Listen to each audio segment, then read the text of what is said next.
Talon, wow, tatay, makakagraduate ako, makakalabas na ako ng Maynila.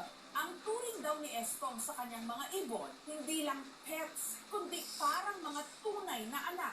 Alas 4 ng madaling araw, dapat gising ka na kasi papakainin mo yung ibon. Siguro nahawaan na rin niya ako ng hilig niya sa pag-aalaga ng ibon. Kasi minsan nakausap ko na rin niya sila eh. Pagka ako naiiwan sa bahay, parang din ako may mga kausap ng mga bata, nalulungkot din ako pagkatahimik sila. Yung mga ibon po kasi ni tatay, arang kapatid na din po namin, kaya parang di na din po kami nakakaramdam ng selos.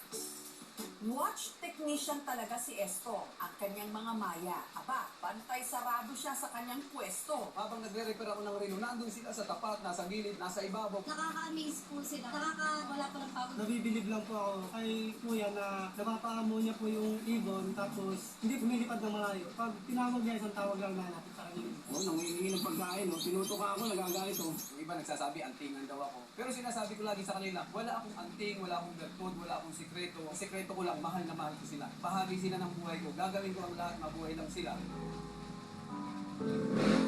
Bata pa lang daw si Estong, lumaki ng kahalubilo ang mga ibon sa kagubatang sako ng Sierra Madre. Wala po as in kaming kapitbahay. Kaya doon po nagsimula nang naging kaibigan ko, kalaro ko ay mga ibon sa kabundukan.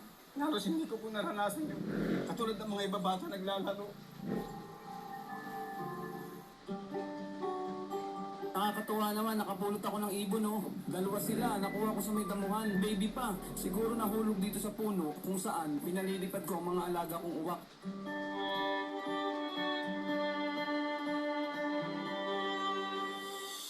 Inaalagaan niya ang mga ibon hanggang lumakas Abay, bagwis! bago niya tuluyang pakawalan muli sa gubat o sa wild. Hindi ko po kinuha yan sa pugad. Hindi ko po yan hinanap sa kagubatan. Ang purpose ko naman, pag lumaki, yan katulad ng mga napapanood nyo, makalipad pa rin naman sa wild. Kung bumalik man o hindi, okay lang.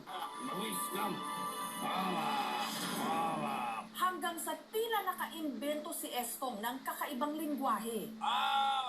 Na sila lang ng mga ibon ang nagkakaintindihan. Huwag mong papagalitan, lalong-lalo na, huwag mong sasaktan. Kasi isang beses mo lang saktan yan, nakatanim na sa kanilang isipan yan. Magkakaroon na siya ng rejection sa'yo. Ayan siya. Kapag nestling or fledgling, mas vulnerable sila to imprinting sa humans. Imprinting, this is a process by which birds try to understand yung behaviors. Kung ano man yung mga sinasabi niya, mga vocalizations niya, yun na yung natutunan ng ibon, so yun yung kanyang na-identify. Bumusta kayong dalawa dyan? Gayunman, dahil tao kung ituring ni Estong ang kanyang mga ibon, iba raw ang sakit sa tuwing siya'y iniiwan ng mga ito.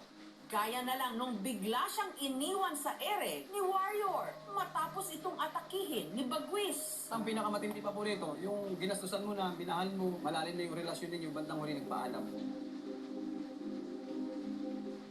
Nung natapos ang coverage ng aming team kay Estong at pabalik na sila ng Maynila, nakatanggap sila ng tawag. Dinakip daw siya at idinitain sa presinto ng Real. Yung pag-aresto kay Estong, invalid po siya. Bakit para siya ngayong ibon na ikinulong sa hawla? Ano ang nilabag niyang batas?